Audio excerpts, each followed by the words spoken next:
She was not supposed to be at that coffee shop that morning, but there she was, laughing with a man who was not her husband. And what the neighbors did not know was that he was just one of three. 3 different men, 3 separate lives, 3 dangerous secrets. But when her husband discovered the truth, only one person would walk away alive. Welcome to another episode of True Crime America. I am your host, and for over a decade, I have been investigating the darkest corners of human nature, the moments when ordinary lives spiral into unthinkable tragedy. Today we are examining a case that shocked the quiet town of Millbrook, a story of deception, obsession, and a murder that no one saw coming. In the peaceful suburb of Millbrook, Massachusetts, life moved at a predictable pace. White picket fences lined the streets. Children played in manicured yards, and everyone knew their neighbors by name. Katherine Morrison seemed to embody everything this community valued. At 34 years old, she was the picture-perfect housewife, mother of 2 beautiful children, Max and Sophie, and wife to Thomas Morrison, a successful accountant whose firm handled the finances of half the town. Their charming colonial house on Maple Street was always immaculate. Katherine hosted neighborhood barbecues, volunteered at the school bake sales, and never missed a parent-teacher association meeting. To anyone looking from the outside, the Morrisons had built the American dream. But behind the carefully maintained facade, Katherine was suffocating. She had married Thomas when she was 23, young and full of ambitions that never quite materialized. Thomas was reliable, hard-working, and devoted to providing for his family. But somewhere along the way, their marriage had transformed from passionate romance into comfortable routine. The spark had died, replaced by predictable patterns and unspoken distance. Thomas worked long hours at his accounting firm, often coming home after the children were already in bed. Weekend business trips became more frequent. When he was home, he was buried in spreadsheets and client files. Katherine found herself managing the household alone, caring for the children, maintaining the house, and slowly losing herself in the monotony of suburban life. She felt invisible, forgotten, like a background character in her own story. The emptiness inside her grew with each passing month. She started to notice other men in ways she had not allowed herself to before.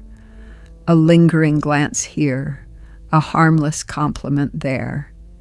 At first it was just a fantasy, a mental escape from her predictable existence.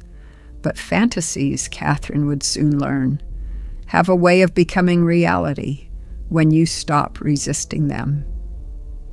It began innocently enough.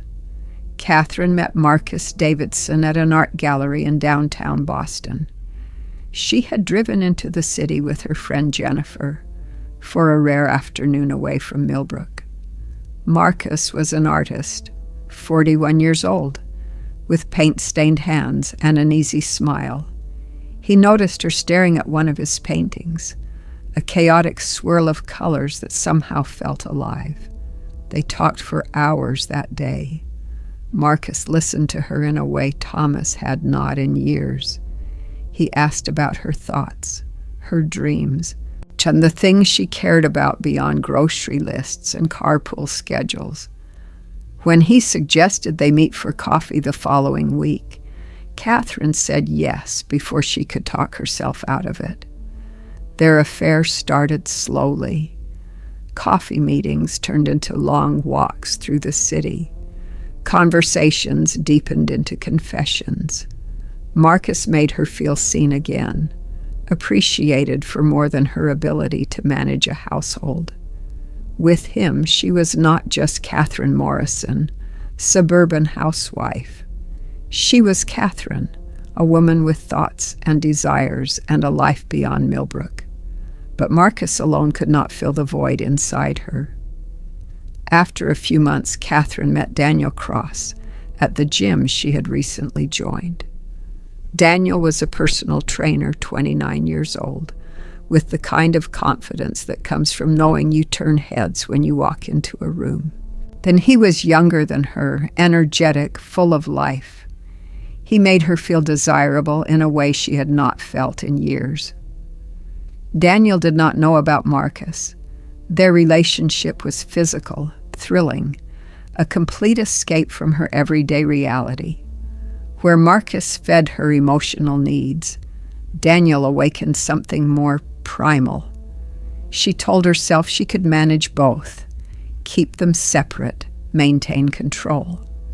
Then came Alexander Brennan. She met him at a business dinner that Thomas had reluctantly taken her to, one of the few times he had asked her to accompany him to a work event.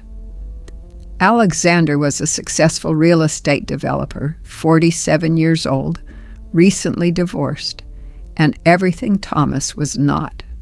He was charming, worldly, and unafraid to pursue what he wanted. Alexander represented the life Katherine had once dreamed of. Expensive restaurants, luxury hotels, weekends in New York City. He showered her with gifts, made her feel special, important. With Alexander, she could pretend she was someone else entirely, someone whose life mattered beyond the walls of Millbrook. For months, Katherine juggled all three men alongside her marriage. She created elaborate schedules, detailed lies, carefully constructed alibis. She told Thomas she had joined a book club, started yoga classes, volunteered for charity work. He never questioned her. He was too busy with his own work to notice the changes in his wife.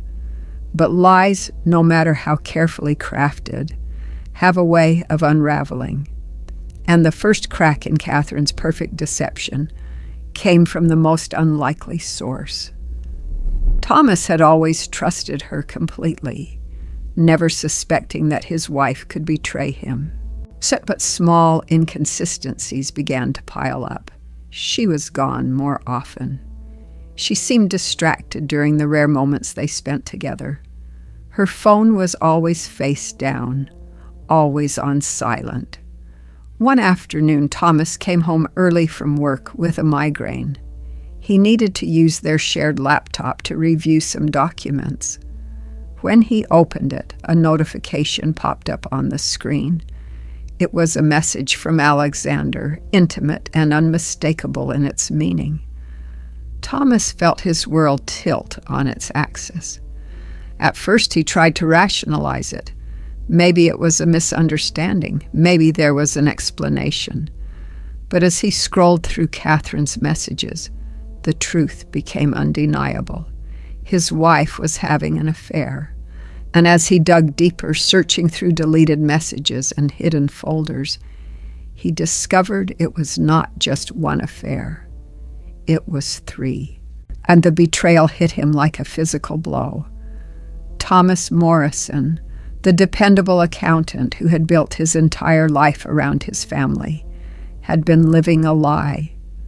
The woman he trusted most in the world had been deceiving him for months. The rage that filled him was unlike anything he had ever experienced. When Katherine returned home that evening, Thomas was waiting for her. The confrontation was explosive. He demanded answers. She tried to deny it at first, but the evidence was overwhelming. Finally, she broke down and admitted to the affair with Alexander, though she kept Marcus and Daniel secret, hoping to salvage some shred of dignity. Thomas was devastated. He told her he wanted a divorce. He would fight for full custody of the children. She would lose everything: the house, the comfortable life, the respect of their community. Katherine panicked. The thought of losing her children was unbearable. In desperation, she reached out to Alexander. Alexander Brennan was not the sophisticated businessman he pretended to be. Behind his polished exterior lurked something darker, a possessive streak that bordered on obsession. When Katherine told him about Thomas discovering their affair, about the threats of divorce and custody battles, Alexander saw it as a problem that needed to be eliminated. Katherine did not ask him to hurt Thomas. She swears she did not. But Alexander had already made up his mind. In his twisted logic, if Thomas was gone, Katherine would be free to be with him completely. He began planning, watching Thomas, learning his routines. On a cold November evening, while Katherine was supposedly at a charity fundraiser, Alexander let himself into the Morrison house. He had copied Katherine's key weeks earlier. Thomas was alone in his home office, reviewing the divorce papers his lawyer had prepared. He never heard Alexander enter. The confrontation was brief but violent. Alexander tried to make Thomas understand that Katherine was his now, that he should step aside. Thomas, still reeling from the betrayal, responded with anger. He called Alexander pathetic, told him that Katherine had been using him, that she had 2 other men besides him. The revelation that Katherine had other lovers sent Alexander into a rage. He grabbed a heavy crystal paperweight from Thomas's desk and struck him with brutal force. Thomas fell, blood pooling beneath his head. Alexander stood over him, breathing heavily, realizing what he had done. But instead of calling for help, he made it look like a burglary gone wrong. He ransacked the office, took Thomas's wallet and watch, and left through the back door. Katherine found her husband when she returned home 2 hours later. The scene was horrific. She called 911, her screams genuine and raw. By the time the police arrived, she was in shock, unable to process what had happened. Detective Sarah Chen from the Millbrook Police Department took charge of the investigation. A 20-year veteran with sharp instincts, she immediately noticed inconsistencies in the scene. The ransacking seemed staged. Valuable items were left behind. The violence seemed personal, not the work of a random burglar. As Detective Chen investigated Thomas Morrison's life, she discovered the affairs. She interviewed Katherine, who initially tried to maintain her innocence. But when phone records revealed the extent of her deception, Katherine finally broke down and revealed everything about Alexander. Alexander Brennan was arrested 3 days after the murder. Initially, he tried to deny involvement, but forensic evidence placed him at the scene. His fingerprints were found on items in Thomas's office. Security cameras from a neighboring house captured his car on the street that night. Faced with overwhelming evidence, Alexander confessed.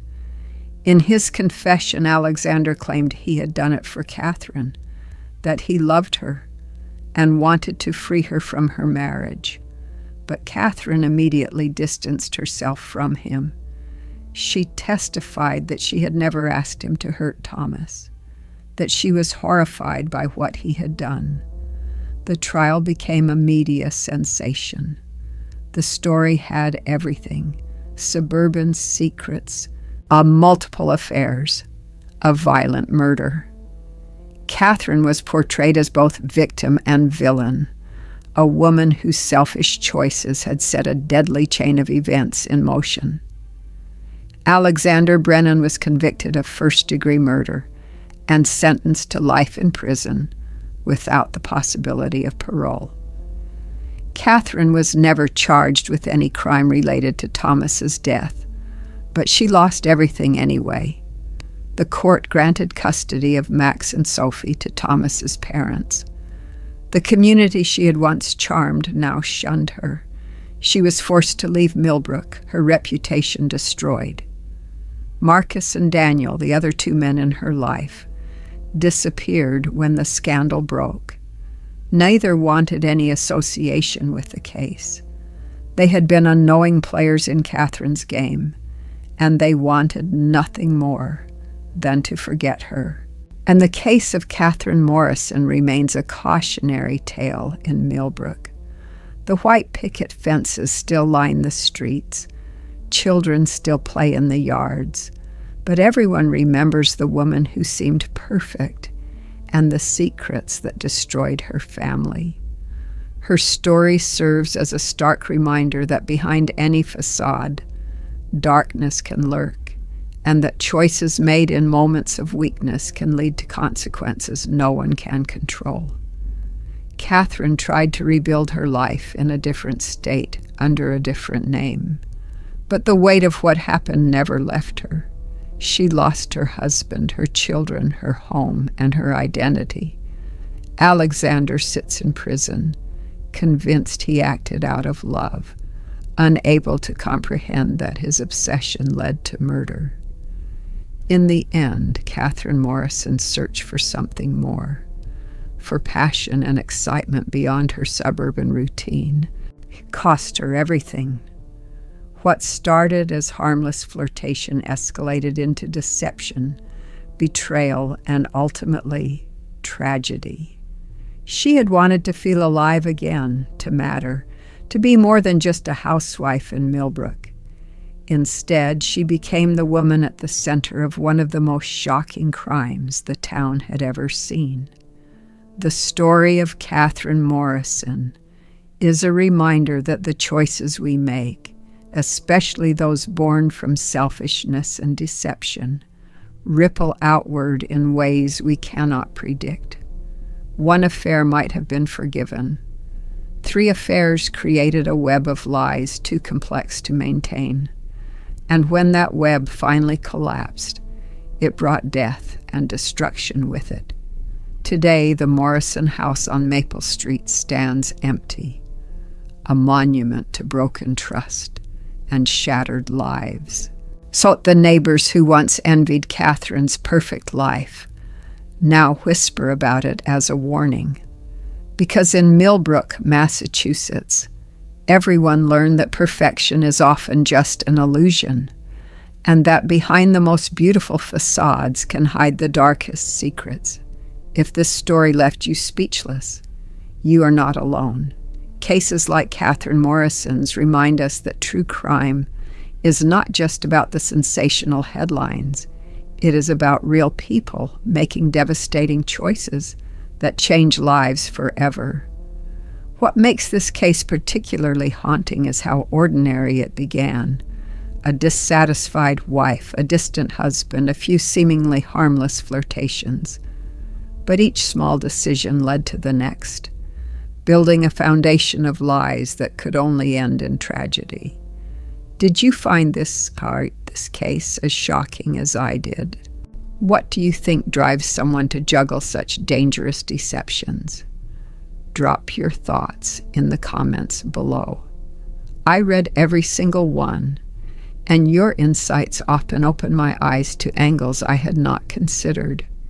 If you enjoyed this deep dive into the dark side of suburban life, please hit that like button. It helps more people discover these important stories. And if you have not already, subscribe to True Crime America and turn on notifications. We post new cases every week, each one as gripping and thought-provoking as this one. Thank you for joining me today, and remember, the truth is often stranger and more disturbing than any fiction. Stay safe out there.